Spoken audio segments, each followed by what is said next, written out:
Every Tuesday night, the same woman sat at table 17. She never ordered food. She never used her phone.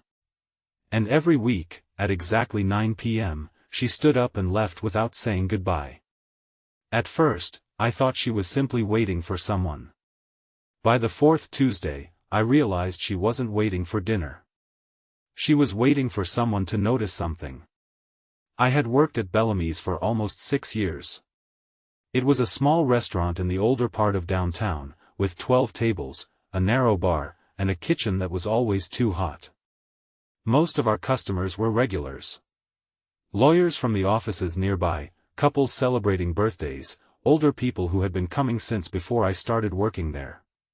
Table 17 was near the back window. It wasn't particularly comfortable. The window looked directly at a brick wall, and during winter the seat near it became freezing. Yet every Tuesday at exactly 8:15 p.m., Anna Miller requested it. The first time I served her, I assumed she was meeting someone. "Good evening," I said. "Would you like a menu?" She looked at me. "No, thank you." "Something to drink?" "No, water." She shook her head. I glanced toward the empty chair across from her. "Are you expecting someone?" Her eyes moved to the chair. "Yes."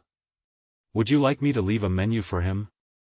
"No," she gave me a small smile. "He knows what he wants." I walked away. At 8:40, I checked on her. She hadn't moved. She was looking at the empty chair. At exactly 9 o'clock, she stood up. "Thank you," she said. "You didn't have anything." "I know." Then she left. The next Tuesday, she returned. Same table. Same time. Same dark blue coat.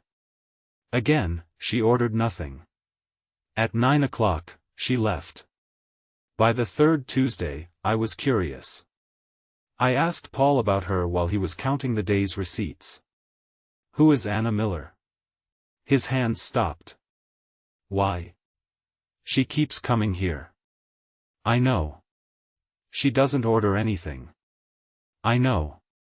"She says she's meeting someone." Paul looked toward table 17. "Just leave her alone." "That doesn't answer my question." He sighed. "She used to come here with her husband." "What happened?" "He died." "When?" 3 years ago." I looked toward the empty table. "How?" "Car accident." I nodded slowly.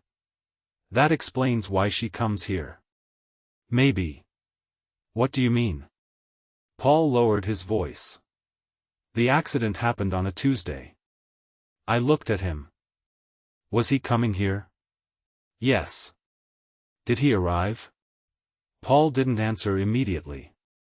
"He arrived at the restaurant parking lot." "Then what happened?" "He called Anna." "From the parking lot?" "Yes." "Why didn't he come inside?" Paul looked uncomfortable. "I don't know." That answer stayed with me. The next Tuesday, when Anna arrived, I watched her more carefully. She came through the front door at 8:14. She checked the clock above the bar. Then she walked directly to table 17. She didn't remove her coat. She didn't sit until I brought the chair out for her. I thought that was strange. "Would you like some tea tonight?" I asked. "No, thank you. You've been coming here every Tuesday." "I know." "Do you always sit at this table?" "Yes." "Why?" She looked at the empty chair. "Because he was sitting there." "Your husband?" She nodded. "When?" "The last night I saw him." I didn't know whether to apologize or leave. Instead, I said, "I'm sorry." She smiled faintly. "Everyone says that." Then she looked at me. "But nobody asks what happened." I swallowed. "What happened?" She folded her hands on the table. "My husband called me at 8:09. 3 years ago? Yes. What did he say? He said he had seen someone. Who? He didn't know. Where? Across the street. I glanced toward the back window. The brick wall blocked most of the view, but beyond the restaurant was a narrow service alley. What did the person do? He was standing beside a car. Did your husband recognize him? No, then why was he worried? Anna looked at the empty chair. Because the man was holding his photograph. I stared at her. His photograph? Yes. That doesn't make sense. I know. She reached into her purse and took out a folded receipt. She placed it on the table. The paper was old and faded. I recognized the Bellamy's logo immediately. The date was 3 years earlier. Tuesday. 8:09 p.m. Table 17. I looked at her. This was his receipt? Yes. But he hadn't eaten. He ordered dinner. What happened to it? He never got to finish. I turned the receipt over. There was handwriting on the back. Don't trust the man at the bar. I looked toward the bar. Paul was talking to one of the customers. My stomach tightened. Who wrote this? My husband. How do you know? Because I know his handwriting. Did the police see it? Yes. What did they say? They said it didn't prove anything. I read the sentence again. Did your husband say anything else? Anna nodded. He told me not to come outside. Why? He said someone was following him. And then? He hung up. What happened after that? I called him again. No answer. How long? 10 minutes. And then? I heard a crash. She looked down. I ran outside. Was he there? No, his car? Yes. Was he inside? She shook her head. The car was empty. I felt a chill. Then where was he? That is what I still don't know. I looked at the receipt again. Was his body ever found? Anna shook her head. No, that changed everything. I had assumed he died in the accident. He was declared dead? Eventually. Without a body? The police found his car at the bottom of the hill. Then how did they know he was dead? They didn't. She looked toward the empty chair. After a few years, they declared him legally dead. I didn't know what to say. Then Anna said something quietly. But I never believed it. Why? Because someone called me 2 days after he disappeared. What did they say? She looked directly at me. They said, he didn't die in the crash. My arms prickled. Who called? I don't know. Did you report it? Yes. Did the police trace the number? It was a payphone. I looked at the receipt again. The handwriting suddenly seemed much more important. Why do you come here every Tuesday? Anna smiled sadly. Because this is where he told me to wait. For what? She didn't answer. Instead, she stood up. I checked the clock. 8:58, she reached into her purse and placed something on the table. A small silver key. What is that? My husband's. What does it open? I don't know. Then why bring it here? She looked toward the empty chair. Because someone has been leaving messages for me. My stomach tightened. What kind of messages? Notes. Where? Here. She pointed underneath the table. I crouched down. Taped beneath the wooden surface was a folded piece of paper. I pulled it free. There were only 4 words. He's coming next Tuesday. I looked at Anna. Who? She didn't answer. She simply looked toward the restaurant entrance. The clock changed to 9 o'clock. The front door opened. A man walked inside. He was wearing a gray jacket. He didn't look at Anna. He didn't look at me. He walked straight toward the bar. Paul immediately stopped talking. The man's hand went into his pocket. Then he placed something on the counter. A photograph. Paul picked it up. His face went completely pale. I couldn't see the photograph clearly from where I stood. Then the man turned. For 1 second, his eyes met mine. He looked familiar. Not because I had seen him at the restaurant. Because I had seen his face before. On the back of the old receipt. I looked at Anna. She was already standing. Her face had lost all its color. The man at the bar slowly smiled.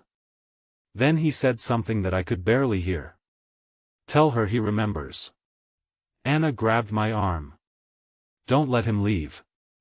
Then she whispered, that man was standing beside my husband's car the night he disappeared. The man at the bar didn't move.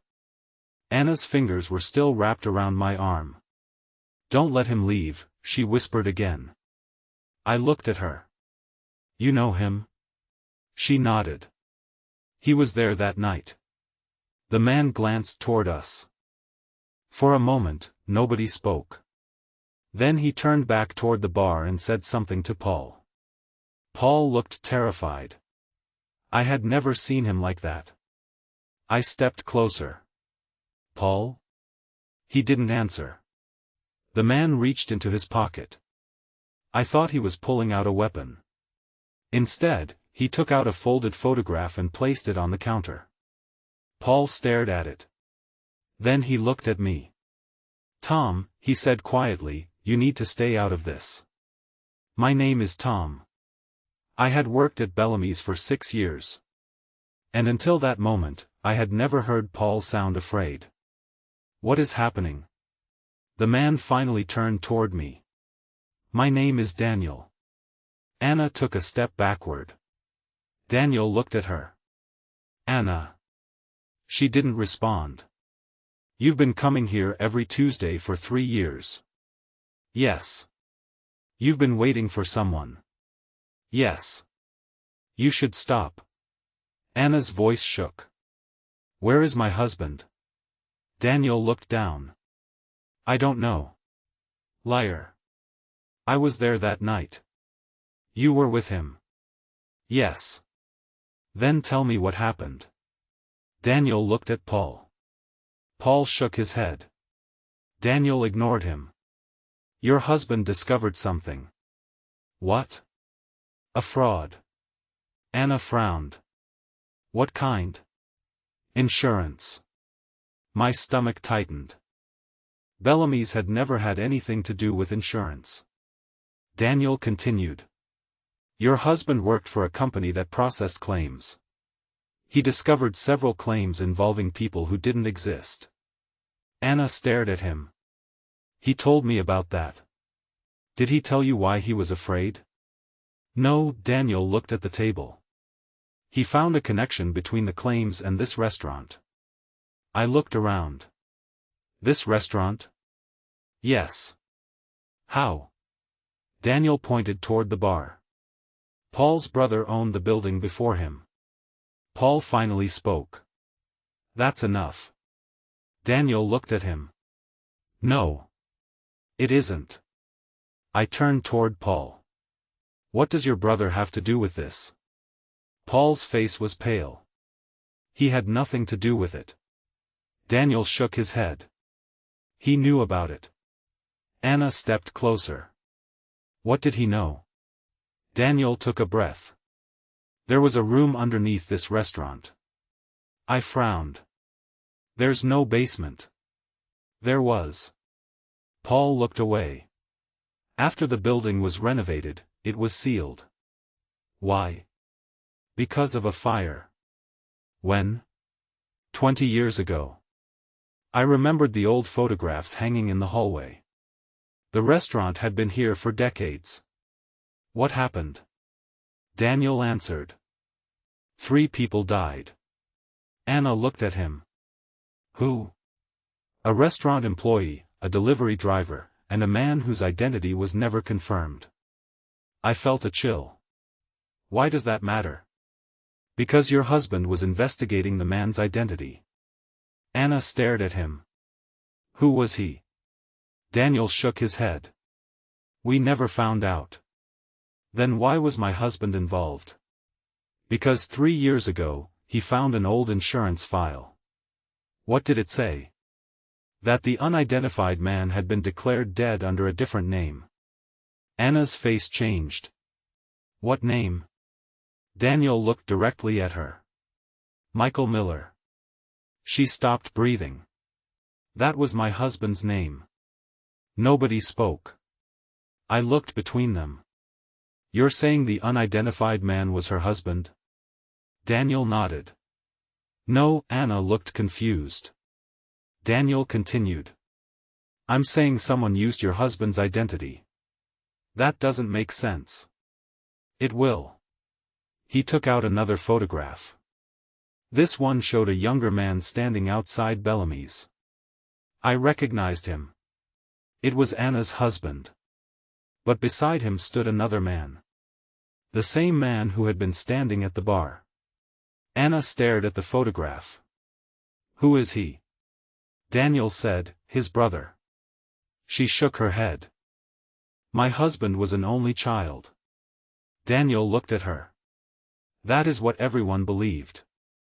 I could see Anna struggling to understand. Where is he? Who? My husband. Daniel didn't answer. Instead, he looked at the clock. 8:57, what happens at 9? I asked. Daniel looked at me. You'll find out. The clock moved to 8:58. Paul suddenly locked the front door. I stared at him. Why did you do that? He didn't answer. At 8:59, the restaurant lights went out. Someone screamed. For a few seconds, there was complete darkness. Then a single light came on above table 17. Anna was standing beside it. On the table was a small envelope. She hadn't put it there. I walked over. Don't touch it, Daniel said. I stopped. Why? Because that's what he wants. Who? Daniel looked toward the dark hallway. Your husband. Anna whispered, he's alive? Daniel didn't answer. She opened the envelope anyway. Inside was a photograph. It showed a man sitting at table 17. His face was turned toward the camera. It was Anna's husband. He looked older. But alive. On the back was a handwritten message. Tuesday. 9 o'clock, don't come alone, ****. Anna started crying. He's alive. Daniel nodded. He has been. Where? Close. Where? Daniel pointed toward the kitchen. Behind the wall. Paul immediately said, no, I looked at him. What? Paul stepped backward. I sealed that room myself. Daniel said, you sealed it because you were told to. By whom? Paul didn't answer. Anna walked toward the kitchen. I followed her. Daniel came behind us. Paul stayed at the bar. There was an old storage wall behind the kitchen shelves. Daniel pressed his hand against it. A section moved. A hidden door opened.